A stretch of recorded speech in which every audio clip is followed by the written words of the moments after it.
পুজো মানেই বাড়িতে আত্মীয়দের আনাগোনা লেগেই থাকে। এই সময় হাজার রকমের রান্না সত্ত্বেও আমরা ভেবে ঠিক করে উঠতে পারি না কোনটা রান্না করব। আজ পুজো স্পেশাল দারুণ একটা রান্না করব। উপকরণ হয়তো একটু বেশি লাগে, বিশ্বাস করুন একবার বানিয়ে খেলে মুগ্ধ হয়ে যাবেন। আজ একদম নতুন রূপে নতুন স্বাদে জাফরানি পোলাও বানাবো। পুরো ভিডিওটা দেখতে থাকবেন, দারুণ লাগবে আপনাদের। বাসমতি চাল একটা পাত্রে নিয়ে খুব ভালো করে ধুয়ে নেব। পোলাও বানাতে কিন্তু গোবিন্দভোগ চাল লাগে, তবে জাফরানি পোলাও বানাতে আপনারা চেষ্টা করবেন লম্বা ও সুগন্ধি চাল নেওয়া, তাই আমি বাসমতি চাল নিয়েছি।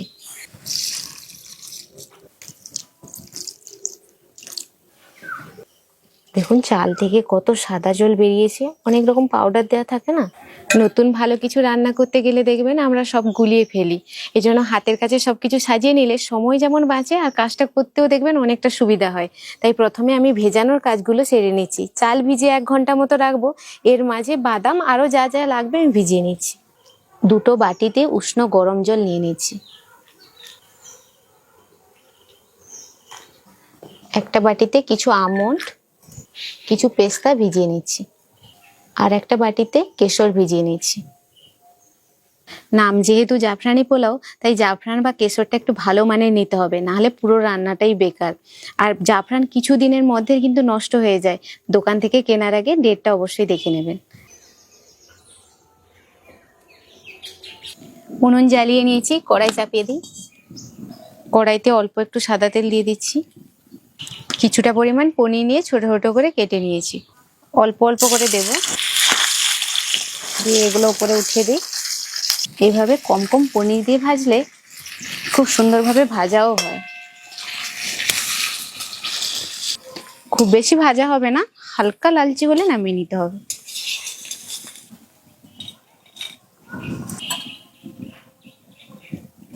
আবারও কড়াই বসিয়ে দিয়েছি। যে কোনো পোলাও বানানোর ক্ষেত্রে দেখবেন জল মাপ করা নিয়ে খুব অসুবিধা হয়। কখনো জল একটুখানি বেশি হয়ে গেলে পোলাওটা ঘেটে যায়, আবার কম হলে ভাতটা ঠিকঠাক সেদ্ধ হয় না। আজকে আমি এই জাফরানি পোলাওটা এমনভাবে বানাবো দেখবেন যে কেউ পারবেন, আর জলের মাপ নিয়ে কোনো সমস্যা থাকবে না। কড়াইতে বেশি পরিমাণ জল দিয়ে দিচ্ছি। জলের মধ্যে কয়েক দানা লবঙ্গ দিলাম, অল্প কাজু আর কিছু কিশমিশ। চালটা ভিজিয়ে রাখার পর কত বড় হয়েছে দেখুন। চাল দিয়ে দিচ্ছি, পুরো ভাতের মাপ করে লবণ দিয়ে দিলাম। ভাত হওয়ার ফাঁকে এই ভেজানো পেস্তা আর আমন্ডের খোসাগুলো ছাড়িয়ে নিব। ভিজে একেবারে নরম হয়ে গেছে। আমন্ডগুলোকে হাতে নিয়ে হালকা করে চাপ দেবেন, দেখেন ছেড়ে যাচ্ছে কত সুন্দর। পেস্তাও কত সুন্দর ছেড়ে যাচ্ছে। এবারে এই ছাড়ানো বাদামগুলো ছোট ছোট করে কেটে নেব। আপনারা চাইলে ছুরিতে কাটতে পারেন, আমি বটিতে ভালো লাগে, বটিতে কাটছি। এদিকে চালটাও সেদ্ধ হয়ে গেছে, চালটা প্রায় সেদ্ধ হলে নামিয়ে নেবেন। ভালো করে জল ঝরিয়ে নিতে হবে। ভাতের দানাগুলো কত বড় হয়েছে দেখুন। আর বাকি ভাতটা যে পাত্রে পোলাও বানাবো ওই পাত্রে রাখবো। ভাতের মধ্যে উষ্ণ গরম সাদা তেল ঘুরিয়ে ঘুরিয়ে দিয়ে দিলাম। 2 চামচ মতো চিনি দিচ্ছি। ভাতটা একটু মিষ্টি মিষ্টি লাগবে, তাই চিনির পরিমাণটা একটু বেশি দিলাম। এবার সবটুকু ভেজে রাখা পনিরও দিয়ে দিলাম। কেশরের কি সুন্দর কালার এসছে দেখুন, এটা ভালো কেশর, কিন্তু সুন্দর করে একটু ঘুরিয়ে ঘুরিয়ে দিয়ে দিতে হবে। বাড়িতে জয়িত্রী, জায়ফল আর শাহমরিচকে কড়াইতে হালকা ভেজে একটা গুঁড়ো বানিয়ে রেখেছিলাম, ওটাও দিয়ে দেব। অল্প অল্প করে ছড়িয়ে দিই। এই মশলাটা কিন্তু আপনাদের দিতেই হবে, আর বাড়িতে বানালে স্বাদটাও ভালো আসবে। কেটে রাখা আমন্ড আর পেস্তার অর্ধেকটা এখানে দিয়ে দিয়েছি। যে ভাতটা আলাদা করে রেখেছিলাম এটা ওর উপরে দিয়ে দেব। কি সুন্দর দেখতে লাগছে দেখেছেন।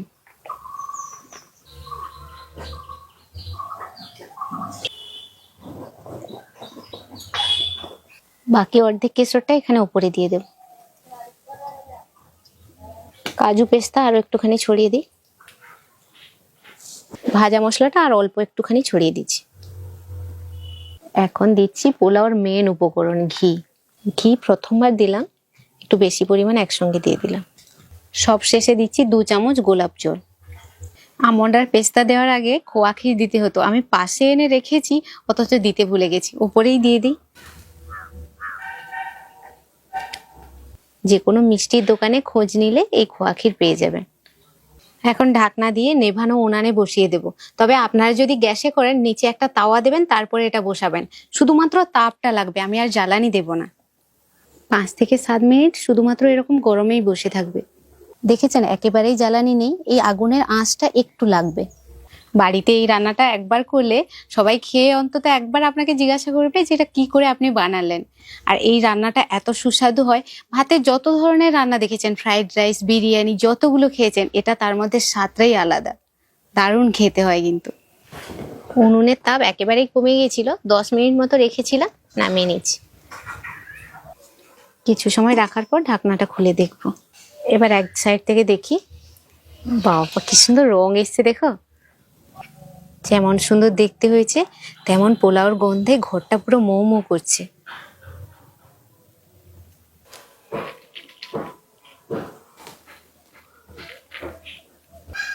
অতিরিক্ত কোনো কালার না ব্যবহার করে শুধুমাত্র জাফরানে কত সুন্দর কালার এসছে, এই জন্য তো এর নাম জাফরানি পোলাও।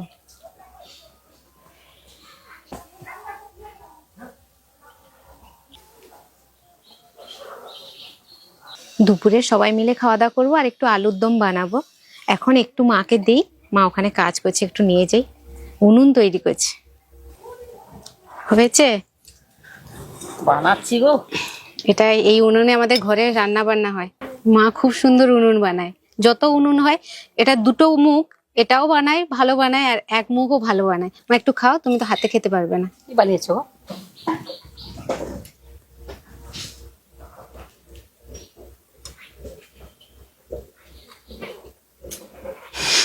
খুব ভালো, ভালো। মা সবকিছু ঠিক আছে তো? সব মানে একদম মাপিয়া বেঁচে আছে। খুব সুন্দর রান্না, মানে বিরিয়ানি ফ্রাইড রাইসের চেয়েও খুব ভালো। না, এর সঙ্গে কিছু একটা তরকারি হলে ভালো হতো। এমনি খাচ্ছ তো? দুপুরে তরকারিটা বানাই, তারপরে খাবো। আরো বেশি করে খাবো একটু। আরে এত সুন্দর নরম লাগছে ভাতটা, তো খুব ভালো লাগছে।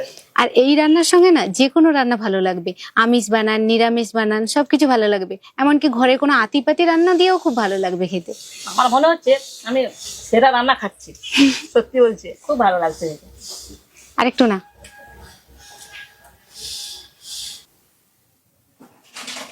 এবছর এত লাস্টের দিকে এত বৃষ্টি, তো উনানে জল উঠে গেছে, রান্না করতে বড় কষ্ট। এই জন্য আমি ভাবলাম এই একটা উনান ছিল, আমি এটাকে কেটে এর একটা নতুন বানিয়েছি।